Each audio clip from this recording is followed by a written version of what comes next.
Gente querida, é um prazer estar com vocês aqui. Nós viríamos num outro projeto, mas acabou que nós o mudamos para mais adiante. E aí, meus queridos amigos Luiz e Vânia, que estão sentados aqui, nos convidaram para dar uma descansadinha nessa área e também numa área aqui do Caribe. Eu estava realmente muito cansado. Já fazia uns 2 anos que eu não tirava férias. E aí eu falei, isso aqui é graça e resposta de Deus para as minhas orações com a minha esposa. Nós ambos estávamos muito exaustos. E ela está sentadinha aqui ao lado deles. Eu vou pedir, ela não gosta muito, ela é quietinha, para ela ficar em pé. Só para vocês a conhecerem, essa é a minha mulher, Adriana. E, e agradeço ao meu queridíssimo amigo Silas, amigo de muitos anos, como ele disse, de 40 anos. Já fizemos muitas coisas juntos. E eu sou muito grato a Deus pela vida dele, pela disponibilidade dele, pelo tempo que ele gastou para a gente estar aqui, pelo vai e vem, essa gente sem recursos, tendo que fazer tudo de maneira muito econômica, e ele conseguiu fazer isso tudo. Obrigado de coração, meu amigo. Como era quando a gente era bem jovem ainda. Deus te abençoe. E muito obrigado. E chegando aqui eu encontrei com a Celinha, que está sentada ali.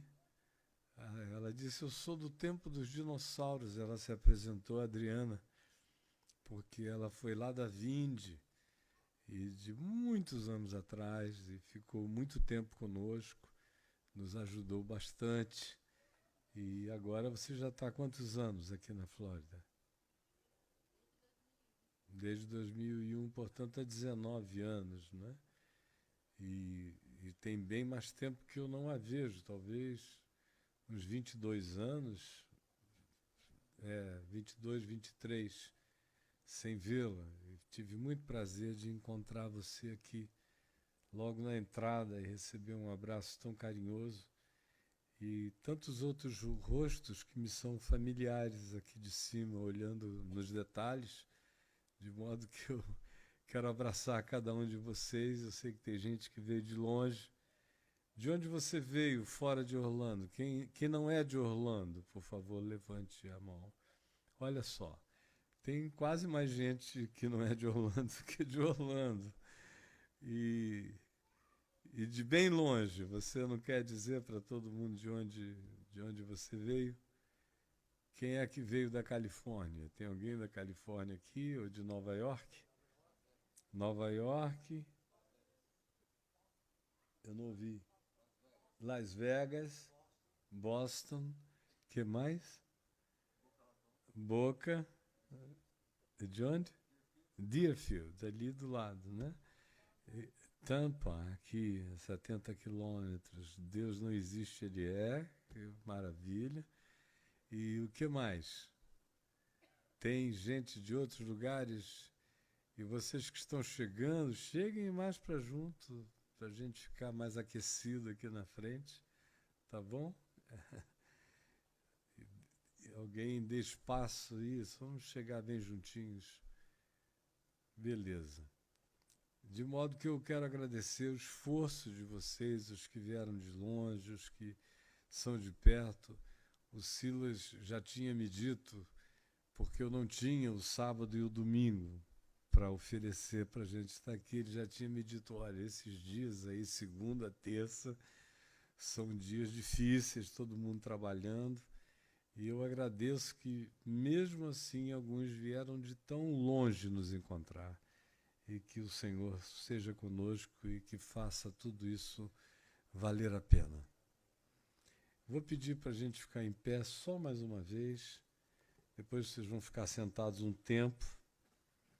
E abram a Bíblia, por favor, em Lucas, no capítulo 9, do verso 46 em diante. Lucas 9, tem Bíblias presenciais e tem Bíblias digitais aqui, não é? Entre nós. Tem mais Bíblias digitais do que Bíblias físicas.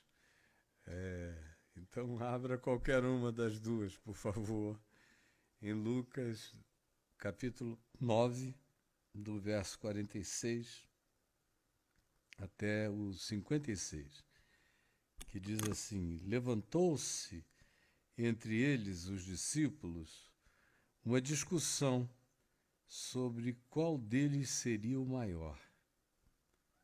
Mas Jesus, sabendo o que se lhes passava no coração, tomou uma criança, colocou-a junto a si e lhes disse: quem receber esta criança em meu nome, a mim me recebe.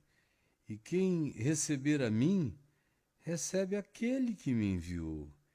Porque aquele que entre vós for o menor de todos, esse é aquele que é grande. Falou João que depois viria a escrever o Evangelho, as 3 cartas universais, o Apocalipse, que viria a ser aquele que se deitaria no peito de Jesus na última hora, na última ceia.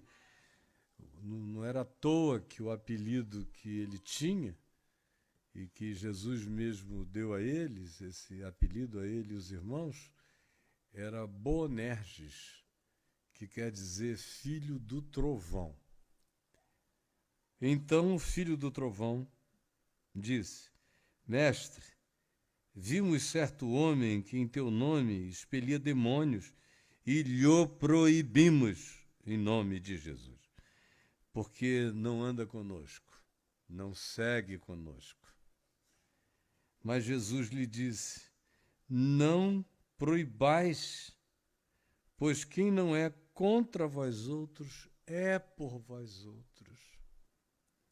E aconteceu que, ao se completarem os dias em que Jesus devia ser assunto aos céus, partir da terra para o Pai, manifestou no seu semblante, manifestou no rosto, a intrépida resolução de ir para Jerusalém, porque ele já dissera que profeta nenhum morria fora de Jerusalém. Era uma cidade assassina de profetas. Então enviou mensageiros que o antecedessem. Indo eles, entraram numa aldeia de samaritanos, e a região da Samaria não está tão distante já de Jerusalém. E os enviou para lhes preparar uma pousada antes de que ele chegasse a Jerusalém. Mas os de Samaria, os samaritanos, não o receberam, não porque não quisessem, mas apenas porque o aspecto de Jesus era de quem decisivamente não pararia na Samaria, ele queria ir logo para Jerusalém. Então eles foram gentis o suficiente para dizer: passa. A gente preparou tudo, mas pode ir. Estava na cara que ele não queria ficar lá e eles favoreceram-lhe o caminho. Vendo isto, os filhos do trovão, Tiago e João, perguntaram: Senhor, queres que mandemos descer fogo do céu para os consumir?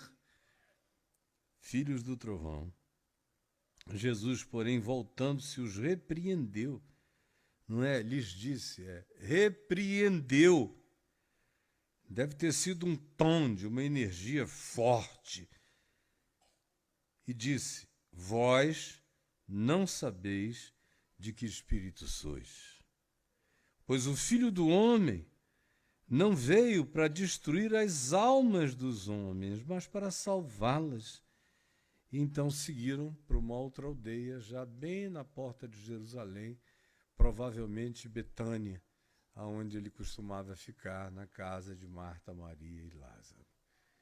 E eu peço a Ti, Jesus, que essa palavra simples, singela, de sempre, porém eterna, enquanto houver mundo, enquanto houver sol, enquanto houver lua, enquanto houver terra, passarão todas as coisas, mas essa palavra e o seu ensino e o seu espírito não passará. Em nome de Jesus.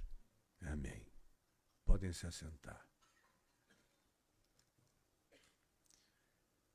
Nós estamos vivendo dias, para mim, de profunda estupefação. Na realidade, eu nunca imaginei que, enquanto vivo na Terra, eu fosse assistir às coisas que estão acontecendo no planeta hoje. E eu não me refiro às coisas que estão acontecendo no mundo. Eu me refiro àquelas que estão acontecendo naquilo que nós chamamos igreja, no cristianismo. Nunca. Nem nos meus piores pesadelos eu poderia imaginar que iria assistir o que eu estou assistindo. Houve um tempo, na década de 70, que eu criei de todo o coração que esse planeta ainda seria profundamente impactado pelo Evangelho genuíno de Jesus. Em plena Revolução Militar ou ditadura no Brasil, os dias eram bem melhores. Os evangélicos no Brasil eram só 3, 4% da população. Havia muita ignorância, mas sinceridade. E foi no meio daquela abundante ignorância, cheia de sinceridade, acerca da qual você podia falar, porque eu lhes dou testemunho de que eles têm zelo de Deus, porém sem entendimento, como Paulo diz na carta aos Romanos, no capítulo 10, que eu me converti, meu ministério explodiu de uma maneira totalmente espontânea, de Manaus para o resto do Brasil e depois para muitos outros lugares. Na década de 80, a ditadura militar foi dando lugar à democracia e num período de 4, 5 anos nós saímos daquele que era um tacão de regime pesado para a liberdade democrática. Mas mesmo o peso da ditadura no início dos anos 80 não pesava como eu sinto o espírito que pesa hoje.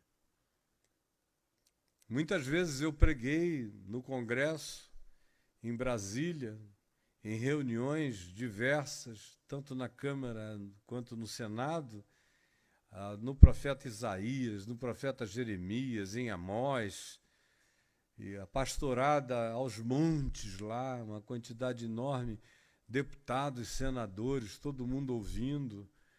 E quando eu acabava, tinha gente que dizia: você vai sair escoltado daqui direto para uma prisão, pelo que você falou, apenas citando a Escritura, a Bíblia, o espírito da palavra. E ao contrário, nunca nada aconteceu.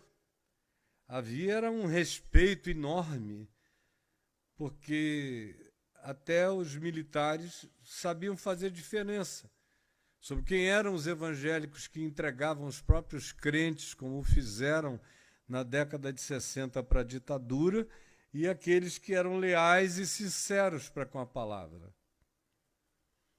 Em 83, nós realizamos no Brasil um dos eventos mais importantes da história da igreja no Brasil, que foi o Congresso Brasileiro de Evangelização, com membros de todas as denominações, com os presidentes de todas as denominações que havia no Brasil então, em peso, e aquilo gerou um impacto enorme. E a mim, juntamente com outros amigos e irmãos, nos deu a certeza imensa de que haveria uma virada, haveria um impacto extraordinário, e outros eventos vieram, como o Comiban, onde o Silas estava bem ativo, o pai do André, que está aqui tirando fotos, e o pastor Edson estava lá, e eu estive pregando no encerramento, e gente de tantos lugares com o mesmo fervor, com a mesma alegria sincera em torno do Evangelho. Depois nós entramos nos anos 90 e começou a haver uma explosão. Eu, por exemplo, estava todos os dias em todas as mídias do país. E eles não estavam lá para saber de fofoca nenhuma. Queriam saber qual era a minha agenda do dia, onde é que eu ia pregar, que favela eu ia subir, o que ia acontecer. Botavam caminhões de transmissão lá na porta de casa ou em qualquer lugar. Enfim, era algo totalmente diferente em processo. Aí surgiram explosões de movimentos de natureza social, de compaixão, de misericórdia, de ação, de envolvimento com a miséria, com aqueles que não tinham condição alguma na vida. E aquilo foi explodindo para todos os lados. Em 84, por exemplo, eu adotei uma filha, e a adoção dela me fez tão bem que eu criei mais uma organização chamada Adoções Adoçam.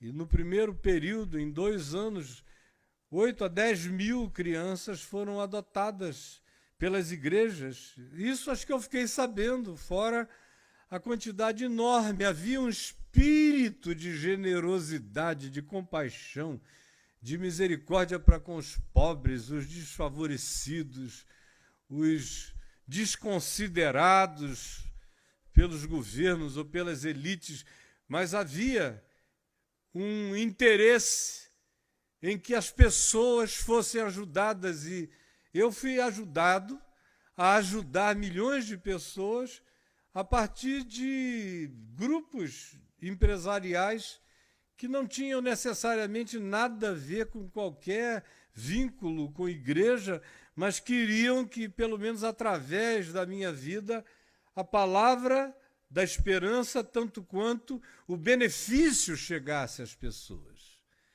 E muitos foram ajudados, e graças a Deus ninguém pode tirar isso deles.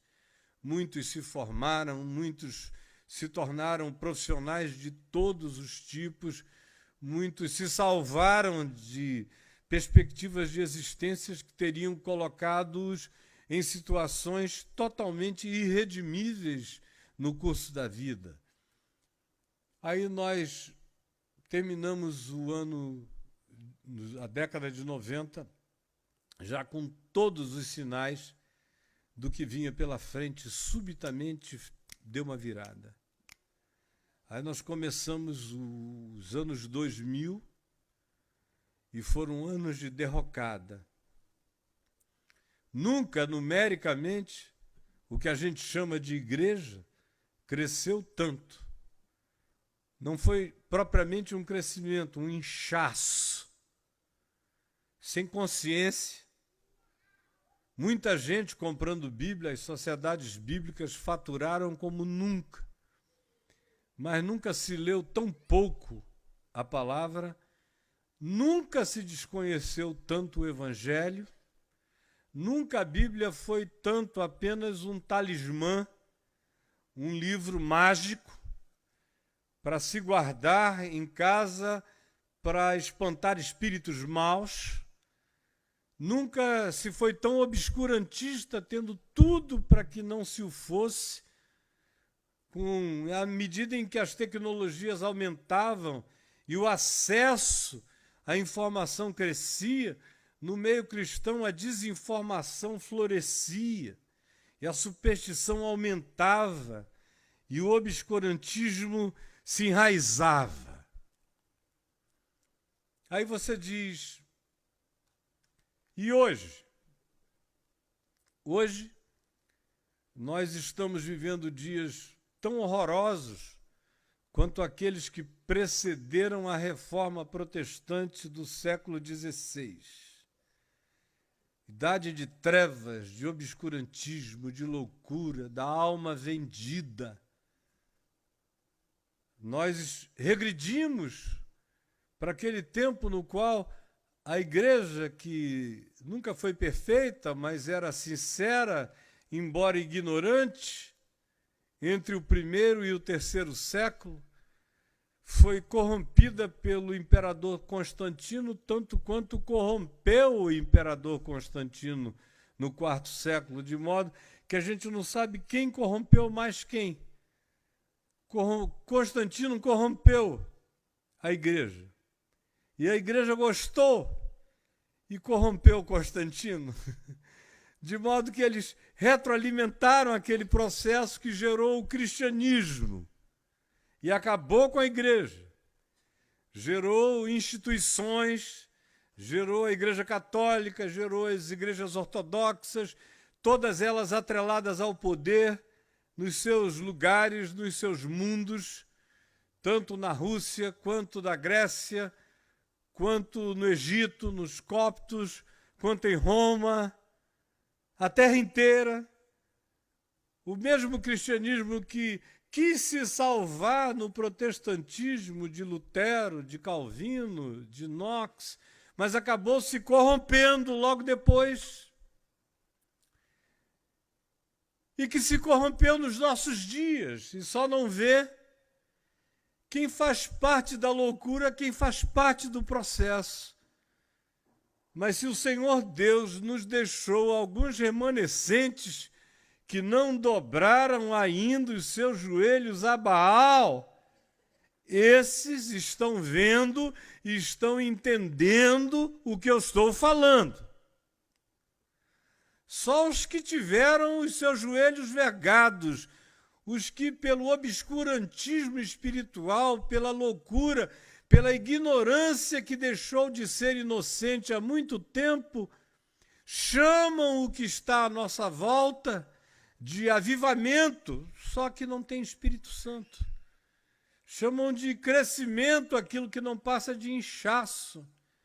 Chamam de presença de Deus aquilo que é só fogo estranho e ardência da carne e busca de poder, que é só inflação de natureza ideológica, política, sem quebrantamento, sem vida no Espírito, sem vida com Deus. Aí você diz, por que você leu esse texto? Por quê? Porque ele nos conta a mesma história, enquanto Jesus estava com eles. Mas é o mesmo tipo de agenda que está presente. Primeiro é quem é o maior. Quem é o maior? Como vocês todos, vocês moram em Orlando, outros em outros lugares. Mas tudo que existe foi ficando assim já no meio da década de 90, quando houve aquele boom de crescimento da igreja. E eu me lembro que o Fuller Theological Seminary, onde eu estive, e tenho muitos amigos, ou pelo menos tinha, abriu uma cadeira específica sobre o crescimento de igreja. Quem dava aula era também outra pessoa que eu conhecia bem, o Peter Wagner. E o centro desse movimento estava na Coreia do Sul, na igreja do Po Yong-cho, que depois se rebatizou com o nome de David Yong-cho. Tem gente aqui que não sabe nem o que eu estou falando, parece que eu estou falando grego, mas os dinossauros sabem do que eu estou falando. Foi ali que começou esse espírito do quem é o maior. Aí, aqui nos Estados Unidos, ficou a loucura de ver qual era a maior igreja. As coisas eram medidas por tamanho, por metro quadrado de templo, por quantos cultos por domingo se tinha, e qual era a attendance em cada um dos services, das reuniões. Willow Creek, lá em Chicago, o povo todo foi ficando louco. Meu Deus, São milhares por domingo. E eu fui muitas vezes lá, eu conhecia a liderança toda, eles me conheciam. Falei em eventos lá e, enfim, tínhamos proximidade. Eu tive proximidade com todas as grandes figuras do movimento cristão americano nos anos 80, 90 e até hoje, os que sobreviveram intactos. Tem outros que já partiram para o Senhor, outros ainda estão intactos. Mas quanto mais intactos eles ficam, mais distanciados de tudo eles se tornam. Primeiro porque eles não aguentam fazer parte da ânsia de vômito. Como conversando com um deles hoje, muito conhecido do país, ele falou, eu não suporto. It makes me sick. E ao mesmo tempo a presença deles deixa os outros, os que negaram o Evangelho em nome da igreja e de quem é o maior, esses não suportam nem a presença deles. Quem é o maior? E aí você começa a medir, as pessoas falam comigo hoje em dia, não, eu frequento uma igreja em Dallas, que é a maior que tenho, eu frequento uma outra, todo mundo só me fala de quem é o maior. Eles vêm com a história de agora a maior é a fulana. Fulana é supostamente uma igreja, não uma mulher. Agora o maior é o pastor tal. Aí você vai saber porque ele tem 6 cultos por reunião e o que ele possui caracteriza o maior. E aqui tem um grupo de 12. Vocês vejam que não precisa haver milhões para que essa corrupção penetre. Com muito pouca gente, esse negócio pode ficar podre. Quem é o maior? E Jesus, conhecendo-lhes o coração. Imagina só, se com esses 12, o grito do coração deles já era um choque para Jesus, andando com Jesus, o que não tem mais quase ninguém fazendo. Você pergunta, está todo mundo andando no mover tal, na doutrina tal, no movimento tal. Jesus mesmo, quase nada. Agora, a fé de Abraão, é a fé de Gideão, é a fé de Sansão. Já tem gente pregando sobre a abençoada e ungida violência de Sansão. É a unção de Davi, especialmente quando cortava prepúcios de filisteus e trazia na mão, gloriosamente, aquele bando de fimose pendurada, aquelas pelancas filisteias, lá trazia ele. Tem gente já nesse espírito. Quando você vê uma pregação em Isaías, em Jeremias, é naqueles momentos em que eles estão dizendo a Israel que se não se convertessem ao Senhor, iriam para o exílio, ou isso e aquilo. Eles usam apenas os textos violentos do Velho Testamento para trazerem pânico na mente dos crentes. E não é para nada, é para trazerem dinheiro ao gasofilácio. Malaquias na cabeça, porque senão os 4 tipos de gafanhotos mencionados na Bíblia vão perseguir você. A tua casa vão devorar tudo. Novo Testamento, então, nada. Jesus é um estranho. É um alienígena, cada vez mais distante, porque Jesus ensina a amar, a perdoar, a ser misericordioso com o inimigo, a acolher. Jesus diz que os que vão entrar no reino dos céus são os que dão água, pão, comida, visitam, são gregários, são misericordiosos, têm compaixão dos que estão sendo perseguidos. acolhem o órfão, a viúva, o estrangeiro, o refugiado. Jesus não serve para esse tempo, não serve para esta hora, não serve para esta geração, não serve aos objetivos políticos desse tempo, desse momento de escuridão. As Bíblias estão presentes, mas a palavra está morta, falida e moribunda.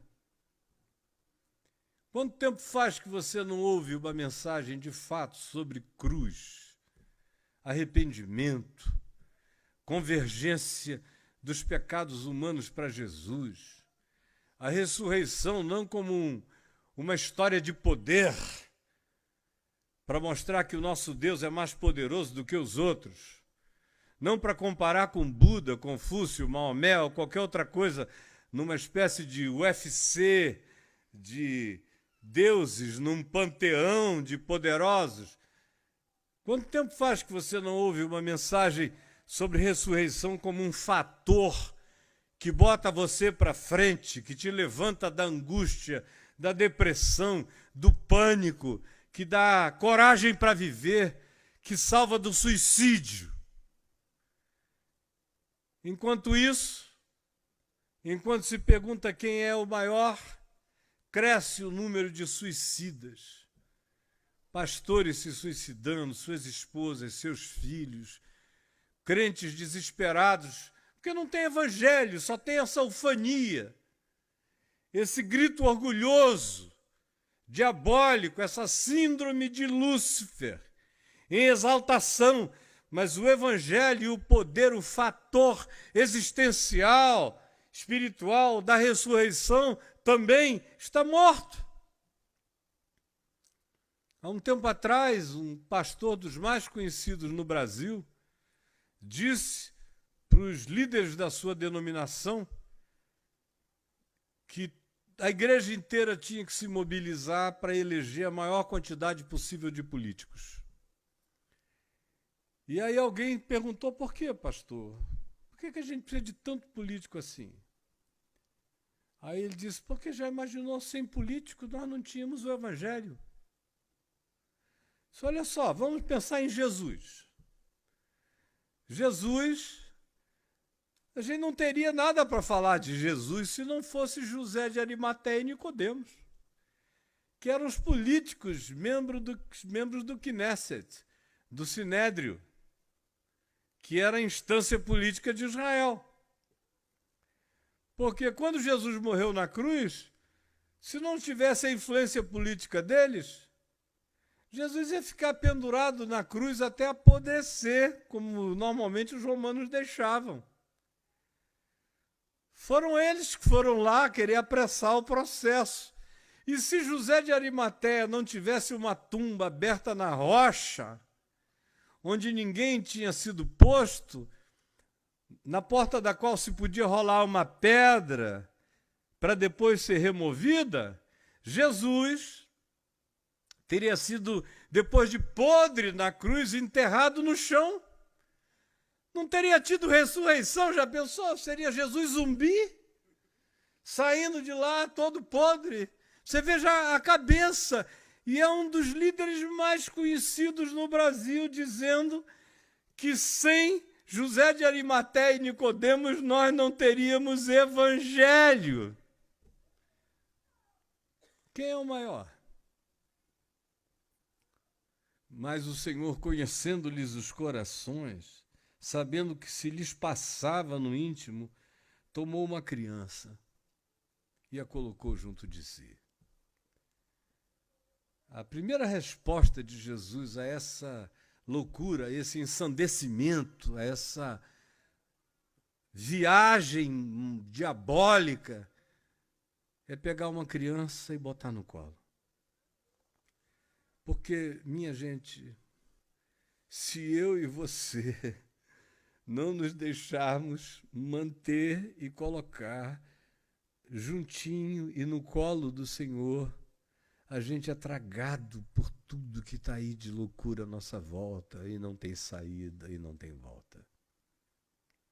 Pegou uma criança e botou no peito junto a si e lhes disse: quem receber esta criança em meu nome, a mim me recebe. Isso hoje em dia, as pessoas, quanto tempo faz que você não ouve ninguém falar a respeito disso? Você de vez em quando vê gente sendo chamada, quem quer aceitar a Jesus aqui, levante a mão. O que Jesus nunca fez, né? Quem quiser me receber, levante a mão e venha à frente. Interessante, Jesus não falava de Jesus, ele falava o Evangelho. O Evangelho de Jesus é isso. Quem receber os outros, me recebe. Quer me receber? Acolha o seu irmão. Receba o diferente, não é só o seu irmão, é uma palavra que ficou corrompida. Você pensa nisso como membro de igreja. Não, isso não existia nos dias de Jesus. Seu irmão era o próximo, qualquer próximo, mais distante. O samaritano deu o exemplo de que o próximo é qualquer um. E acerca do exemplo dele, Jesus disse, vai tu e faz o mesmo. É assim que tem que ser feito. Você quer acolher Jesus? Ame a Jesus do seu próximo, acolha o próximo. Do contrário, meu irmão, como é que você vai amar a Deus a quem você não vê, se você não ama o seu próximo, seja ele de que natureza seja, a quem você vê? Os racismos vão se trocando em mutualidade. Os brancos são racistas com os negros e os negros vão se tornando cada vez mais racistas com os brancos. E os povos todos vão ficando racistas uns contra os outros.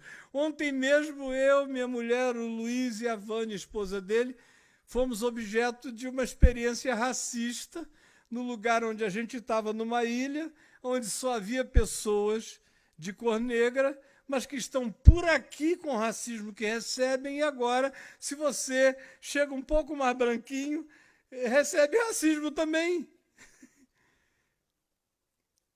Só vai tudo ficando pior,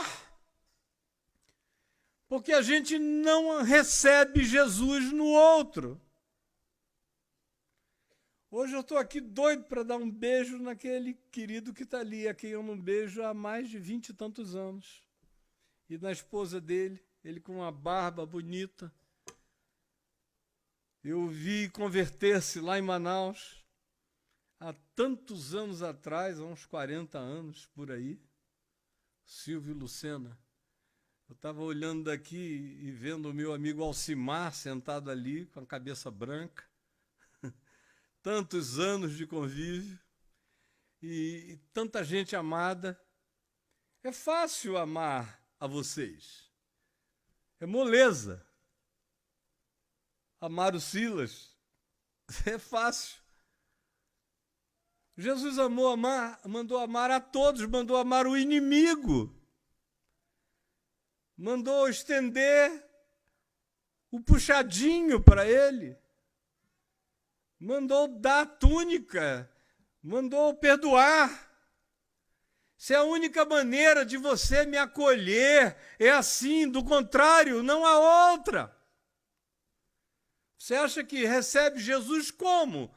A não ser recebendo-o no próximo, mesmo o próximo que você não gosta. Eu não sou chamado a gostar do mundo, eu sou chamado a amar os seres humanos. Amar é uma coisa, gostar é outra, e eu amo um monte de gente que eu não gosto. Gente aborrecível, fazem coisas que eu detesto. Mas eu os amo, porque o amor não é uma emoção, não é um sentimento. O amor romântico é aquele que faz você querer beijar o outro e deitar na cama.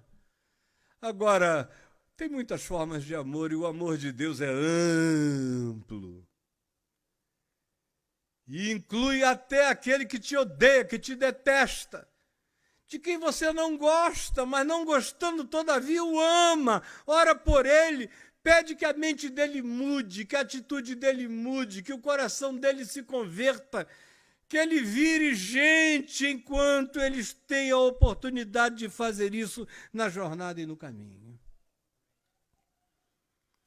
A primeira resposta para quem é o maior é se tornar como uma criança, é se deixar ficar bem juntinho e receber.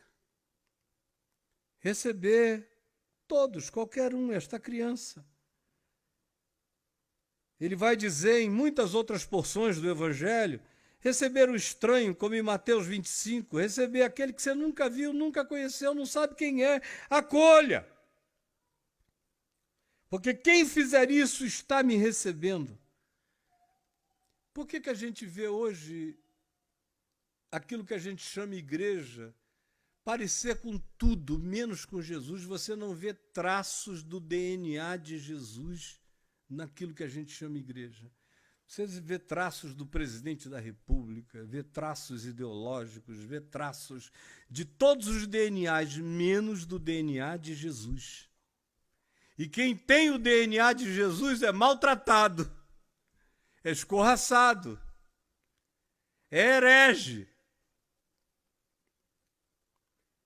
Quem receber esta criança em meu nome, a mim me recebe. Quem receber a mim, recebe aquele que me enviou, recebe Deus. E tem muita gente recebendo Jesus e recebendo Deus, não porque soube de Jesus e soube de Deus, mas porque recebe crianças. Recebe o próximo, espalhados pelo mundo inteiro.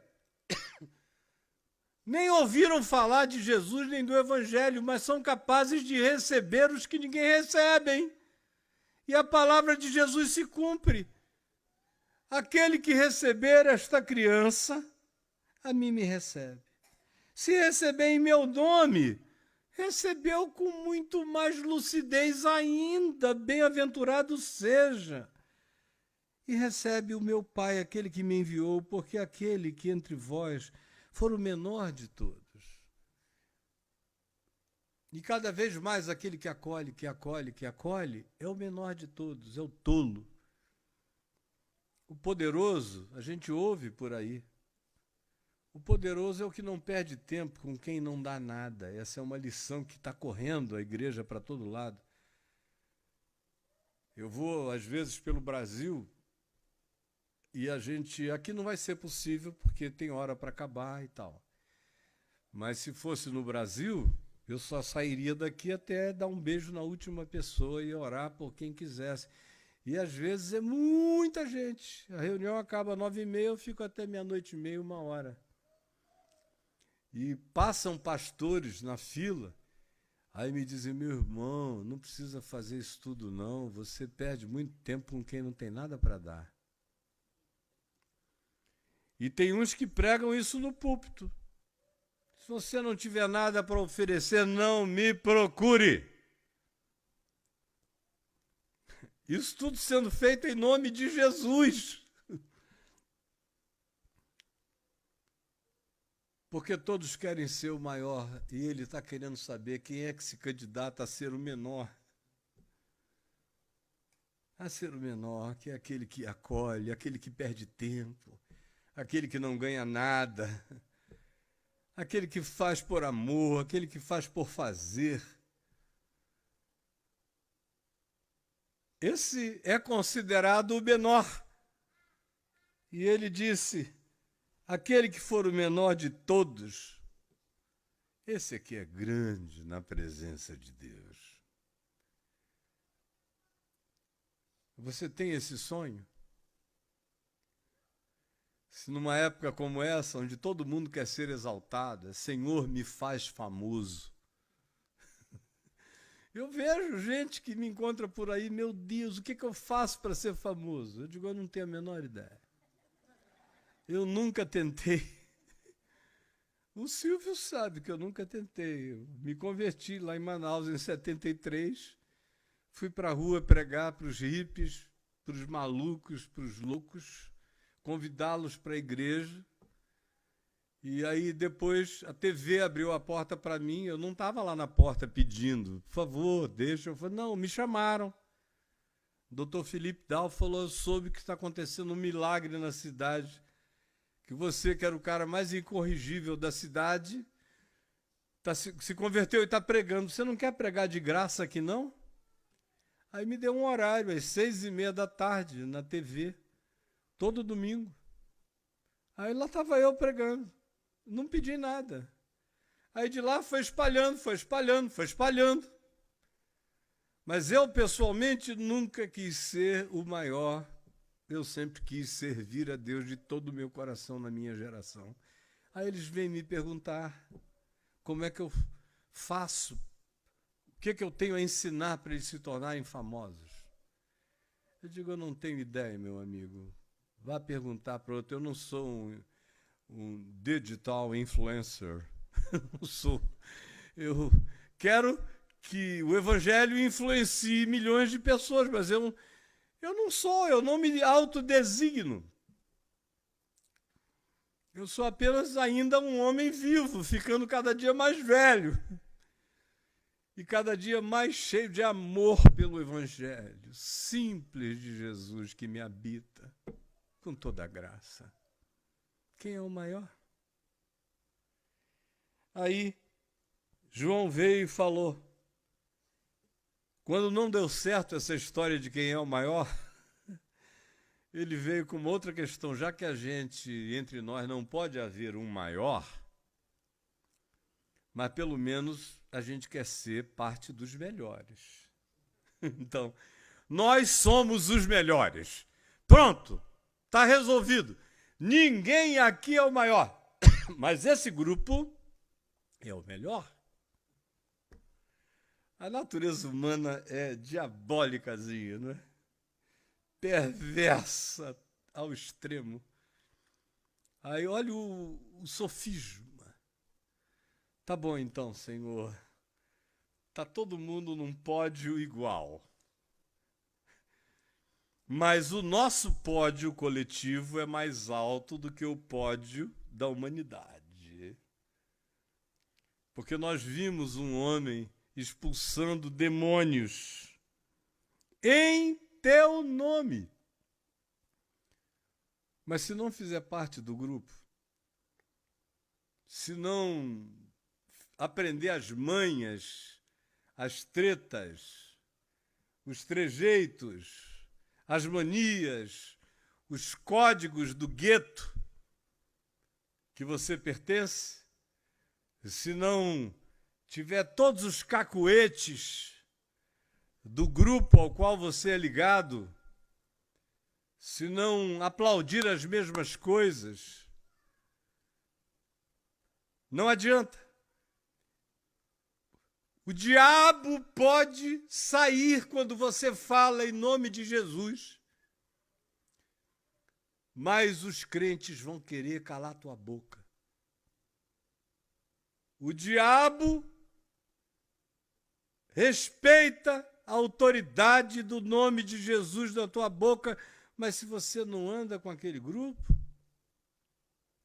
se você não se identifica com aquele movimento, eles vão tentar calar tua boca de qualquer maneira. Por exemplo, tem muita gente que pensa que eu fui banido no meio evangélico, chamado de o grande herege, porque eu me divorciei. Não foi, não.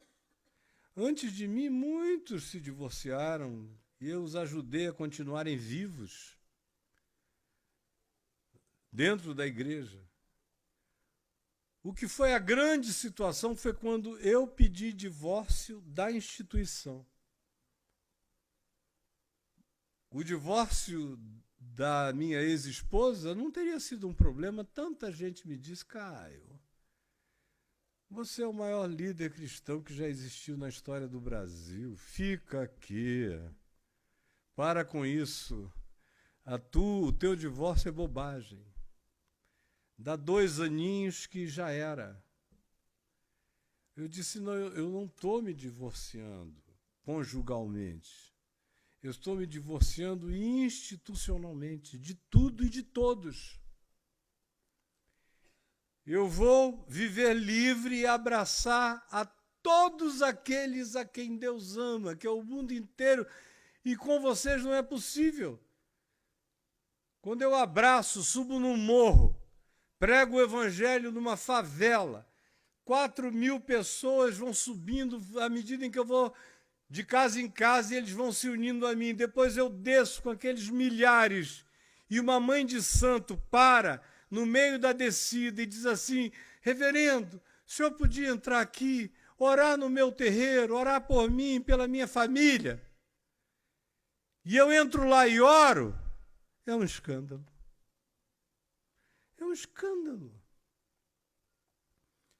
Vocês ficam querendo de longe me segurar, me prender, determinar as fronteiras do amor de Deus na minha vida. E eu não vou aceitar isso, eu vou morrer livre como eu nasci livre no Evangelho. E quando eu nasci no Evangelho, eu não queria nada, eu não queria coisa alguma, eu não queria ser pastor, eu não queria ser teólogo, eu não queria nada do que me ofereceram, eu não busquei coisa alguma. Pediram, insistiram, eu neguei 2, 3 vezes. Aí eles fizeram porque era interessante para eles fazerem, não para mim. E agora sou eu aqui, presidente dos evangélicos do Brasil, sem poder expressar minha liberdade de consciência, porque tenho que viver na média ponderada de vocês. E a média ponderada da igreja é pura mediocridade. Para mim não dava. Foi isso. Como até hoje tem gente que diz: entra para uma das associações de pastores. Diz que esse tempo passou, que você vai ver. Mas eu estou cada vez mais feliz. Os ateus me amam,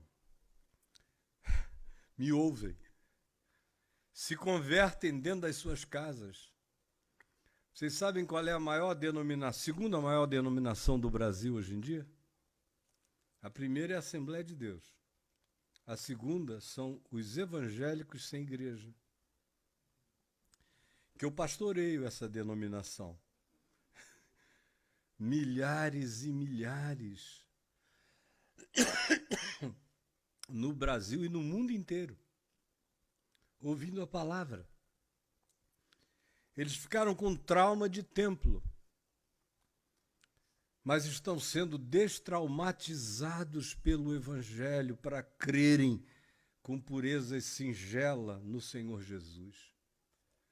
E eu não vim ao mundo para ficar evangelizando aqueles que, tendo todos os recursos disponíveis, não querem, com tudo que tem na mão, crer em tudo que está claro. E não estou preocupado com o julgamento de ninguém, porque o que existe nessa coletividade é isto. Já que nós não podemos declarar quem é o maior, nós declaramos que nós somos os maiores. Nós somos melhores do que os islâmicos,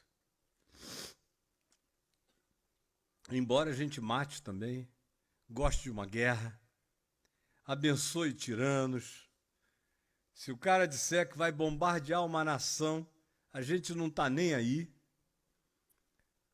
A gente não está nem aí para quantos vão morrer, quantas crianças, quantos pobres, quantos doentes, quantos aleijados, quantos miseráveis. Não, é o nosso grupo vencendo aquele outro, e até as nossas bombas são ungidas. Aleluia! Glória ao Senhor. Deus nos deu esse poder, aí de repente você esquece Jesus e você é devoto do Senhor dos Exércitos. E vamos para a guerra, porque nós somos os melhores. Até para expulsar demônio tem que ter a nossa validação. O único mediador entre Deus e os homens, a igreja diz que é Jesus. O problema é que para Jesus chegar até os homens, tem que passar pela igreja. Porque, como confissão, a gente diz que Jesus é o único mediador entre Deus e os homens. Na prática, Sem a mediação da igreja, ninguém chega a Jesus. Jesus não tem liberdade para ir sozinho. Ele tem que ser tutelado por nós. O Espírito Santo não está livre se nós não dissermos aonde ele tem que batizar, abençoar e salvar. E se nós não formos testemunhas cartoriais da obra do Espírito Santo na vida de alguém, nada aconteceu na terra. Tamanha é a presunção idêntica dessa descrição. Mestre, vimos certo homem que em teu nome expelia demônios e lhe o proibimos, porque não segue conosco. Gente, não é possível que vocês não estejam enxergando o mundo de hoje aqui. Vocês não estejam enxergando tudo à volta de vocês aqui. Mas Jesus lhes disse, não proibais ninguém. Porque quem não é contra vocês, é por vocês. Vocês vejam o tamanho da nossa arrogância. Jesus é que disse, quem não é contra mim, quem não é por mim, é contra mim. Quem comigo não ajunta, espalha. Mas na prática, nós, como os discípulos, não fiquem ofendidos, eu estou falando de Tiago e de João. Então, desculpa, eu falo de você, falo de qualquer um. Se o Evangelho diz que Tiago e João entraram nessa, eu não quero nem saber, eu passo por cima. Digo em qualquer assembleia, porque está tudo igual e pior. Proibimos porque não anda com a gente, porque não carrega uma das nossas bandeiras.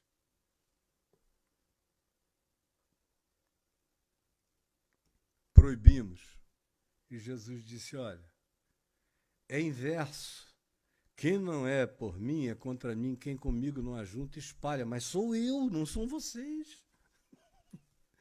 Vocês é o reverso disso tudo. Quem não é contra vocês já está agindo em favor. Então, não proíbam ninguém. Vocês não são o absoluto de nada, nem de coisa alguma. Mas na nossa arrogância a gente se coloca no lugar de Deus. Depois a gente fica querendo saber quem é o anticristo. O anticristo até aqui somos nós, que nos colocamos no lugar de Deus, sentamos no trono de Deus, proibimos quem quer que faça qualquer coisa em nome de Deus e que não ande conosco. Nós somos o Vaticano, em qualquer lugar, não é só na Igreja Católica. É esse mesmo Espírito, e não se discerne, assentado no lugar santo, falando em nome de Deus como se Deus fora. Proibindo. Não proibais. Quem não for contra vocês já está em favor de vocês. A vida é difícil demais. Se vocês entrarem nesse espírito, nesse molde de proibição, vocês vão cair no espírito do diabo. Alguém expulsa demônio em meu nome e vocês, como satanases, proíbem aquele que faz o bem de fazer o bem que faz. Só porque vocês se tornaram o absoluto arrogante de vocês próprios. Será que não dá para enxergar? Eu estou falando grego. Todo mundo está compreendendo o que eu estou dizendo aqui? Eu estou distorcendo alguma coisa do Evangelho até aqui? Se eu estiver, levante e diga. Agora, se você não se levantar e não disser, não se cale para sempre, não. Abra a sua boca e saia daqui dizendo, hoje eu ouvi o Evangelho de novo. Aí vem o terceiro momento, e eu termino aqui porque faltam 20 minutos. Que terceiro momento é esse? É Jesus que mandou os discípulos adiante dele para prepararem pousada, porque ele estava indo para Jerusalém e até chegar lá ele iria pernoitar em alguns lugares. Aí o que acontece? O que acontece é que